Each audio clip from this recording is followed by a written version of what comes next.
ever watch a like a Marvel Comics or a DC Comics movie, you know, the superhero kind of movie where there's always a definitive good guy, if you will, and you know who the good guy is supposed to be. There, it's clear who the hero is.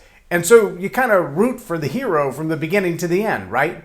Even when the hero meets their nemesis and then finds themselves on the bad end of the fight, or, you know, loses their favorite toy to fight with or whatever else. You fight for the hero from the beginning to the end. You sympathize with the hero from the beginning to the end. You resonate with the hero from the beginning to the end. Well, what about those movies like maybe Deadpool, where it's really hard to tell who the good guy is, or Hancock, a movie about a superhero where it's really hard to tell who the good guy is because the hero of the film not so heroic. Welcome to Leading Leaders Podcast. 5-minute videos, 5 days a week. I'm Loren Norris with Leading Leaders Podcast. And you may not know this unless you're actually a French citizen or grew up in France or have studied French history, but tomorrow is known as Bastille Day. And it's kind of a war of independence. In fact, it only happened 13 years after the U.S. declared independence from the U.K., 1776 and 1789. July 4th in 1776 and July 14th in 1789. And I have to wonder if there's any relationship to that. I don't know. In world history at that time, were these ideas of independence and overthrow and fighting for freedom from a king, were they like blazing throughout the world? I don't know.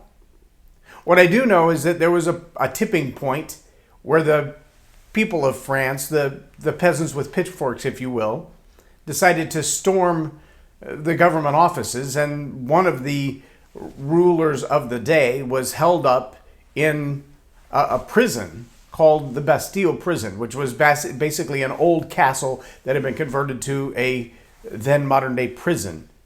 And it had about 175 or 180 guards, according to the history that I've been able to find on it. And about 900 local citizens stormed the castle and literally, using ropes and other things like they've toppled the statues, pulled the walls of the Bastille prison, the old castle, to the ground. In the melee, the 900 or so residents who stormed this castle, who decided to bring down the tyranny of the current leadership, were able to convert about half of the soldiers and the guards who were protecting the leadership elite. And they all began to fight on the same side. And so there was a revolution. And it's considered even today to be the Independence Day of the French people. And ironically, they celebrate it with parades in the streets and flyovers of military aircraft and a show of force of all the helicopters and tanks and jets and fighters and soldiers of the military that they fought to overthrow.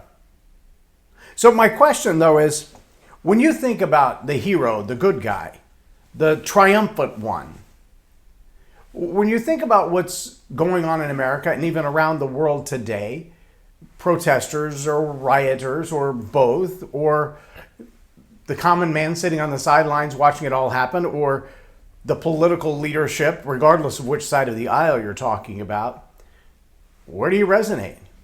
Where do you find yourself? Do you see yourself as the hero if you're on the sideline? Do you see yourself as the hero if you're peacefully protesting? Do you see yourself as the hero if you're rioting and burning things down and tearing things up?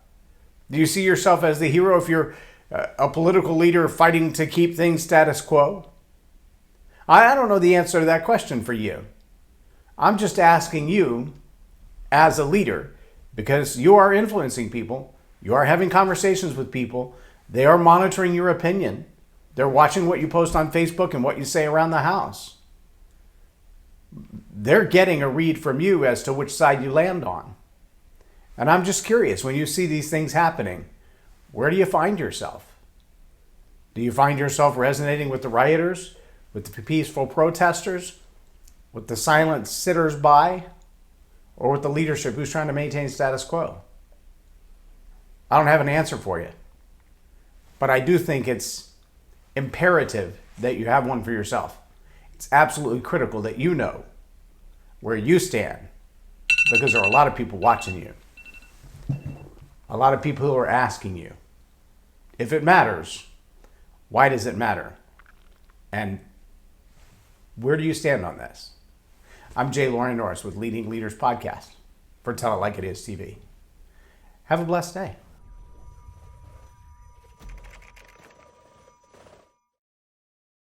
Video library of leadership lessons promoting faith, family, and freedom.